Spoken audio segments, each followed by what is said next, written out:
Hello students, myself Sonika Yadav from HCI. It is my lecture number 14. In this lecture, I want to discuss with you the endocrine glands.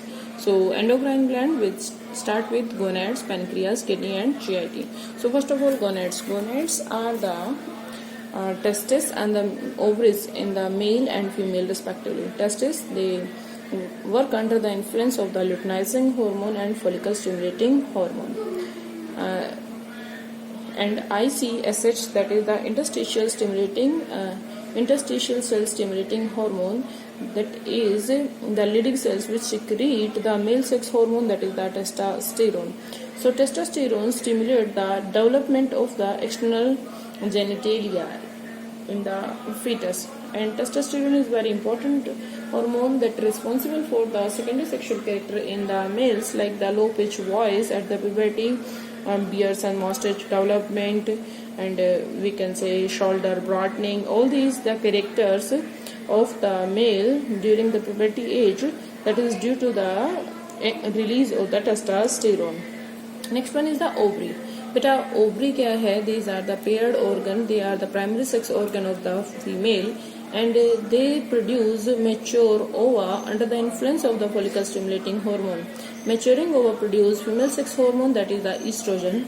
This estrogen is very important for the development of secondary sexual character, that is the external female sex character, that is development of the breast, and we can say change in the voice at the puberty age, mammary glands and everything. The hair development in the armpits, these are due to the hormonal influence.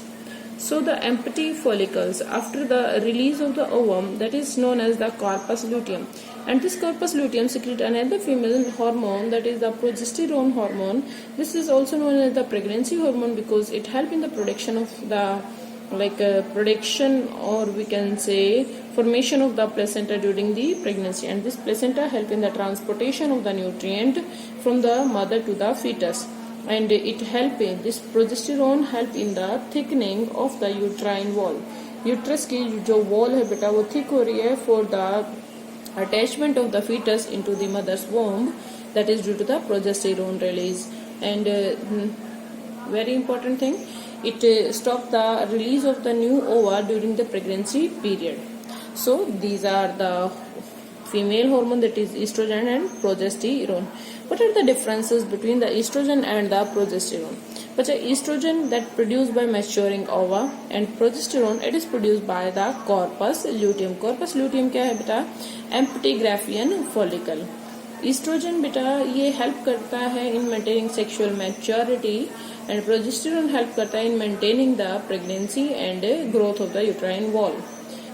Estrogen, there is no role in the pregnancy, but progesterone help in maintaining the pregnancy.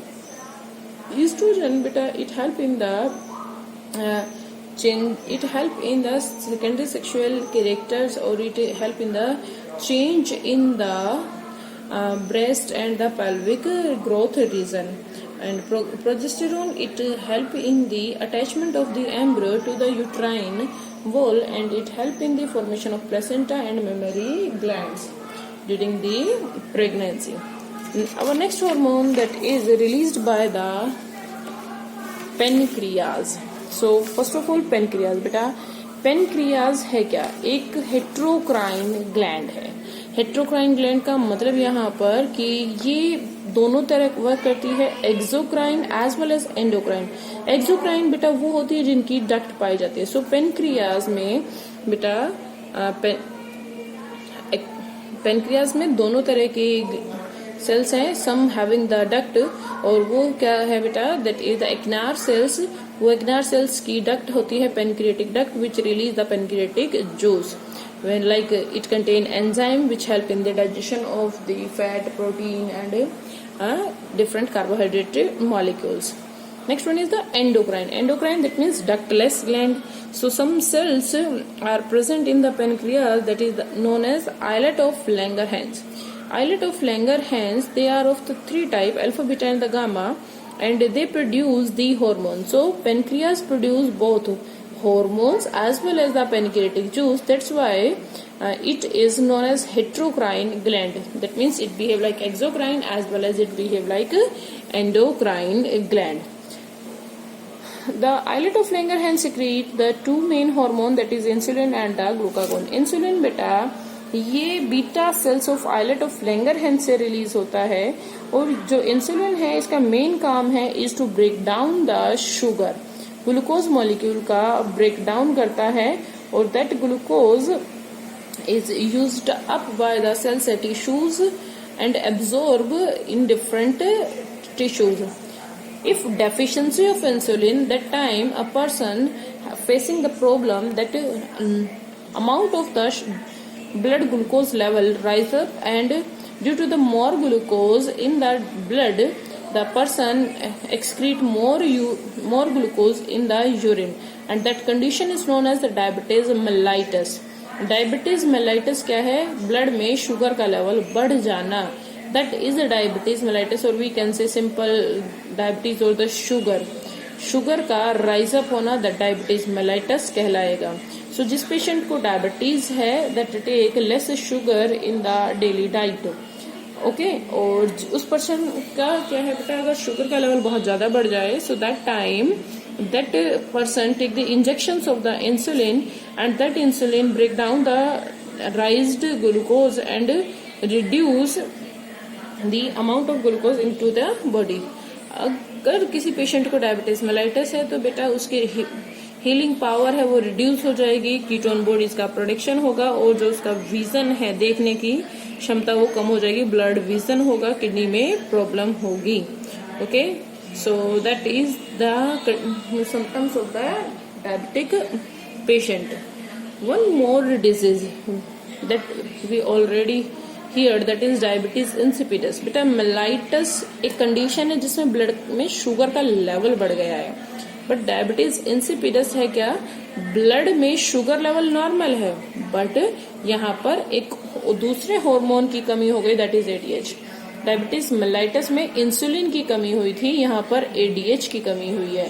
Blood में sugar का level बढ़ने की वजह से urine में भी sugar excrete हो रहा था, इसमें डायबिटीज मेलाइटिस में. बट डायबिटीज इंसिपिडस में कोई शुगर का अमाउंट एक्सक्रीट नहीं होता in the urine.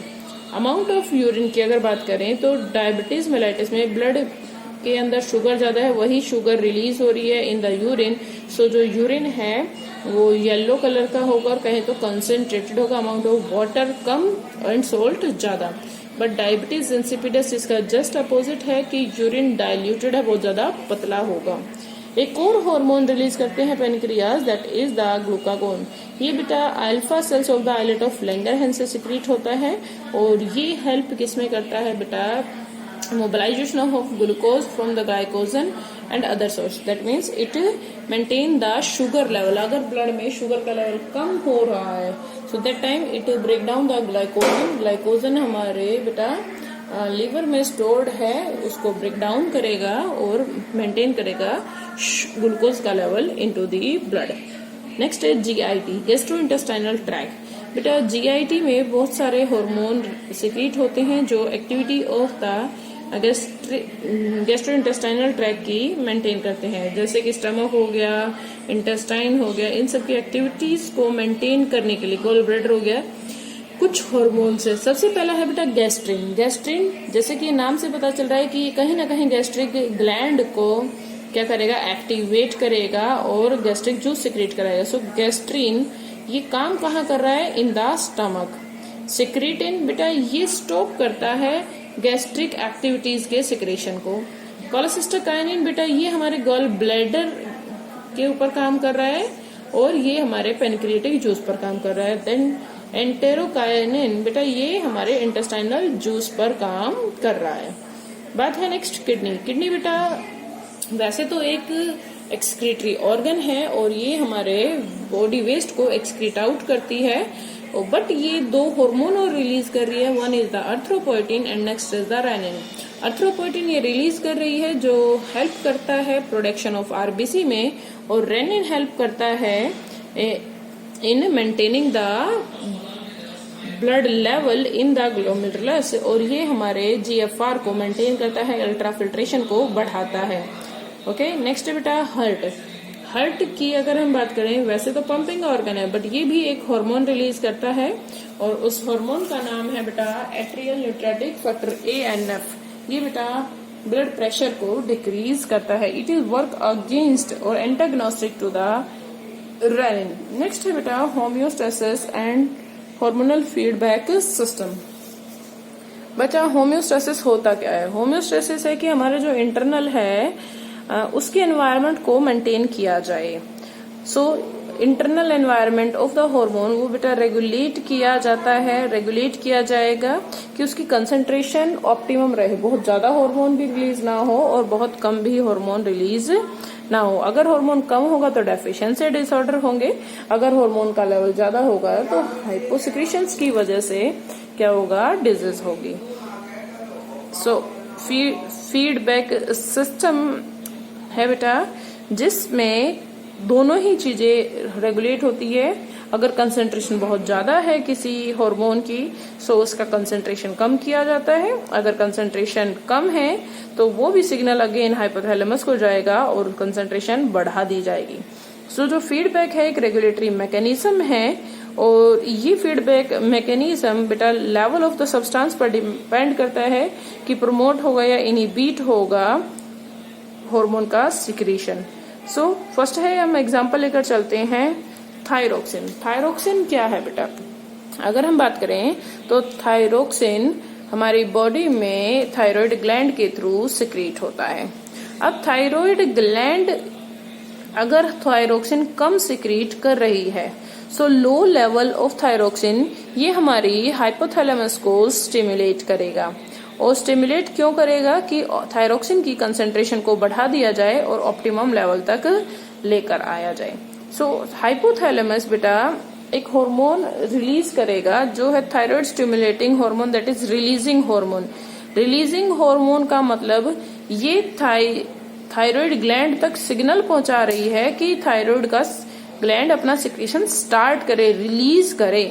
So hypothalamus ने क्या सिक्रेट किया? Thyroid stimulating hormone, that is the releasing hormone. Anterior pituitary ने मैसेज लिया और उसने रिलीज किया थायराइड स्टिमुलेटिंग हार्मोन। अब ये थायराइड स्टिमुलेटिंग हार्मोन जब थायराइड ग्लैंड के पास पहुंचा so thyroid gland start secretion of the thyroxine hormone. अब ब्लड में और हम बात करें, ब्लड में थायरोक्सिन का लेवल बहुत ज्यादा बढ़ता जा रहा है।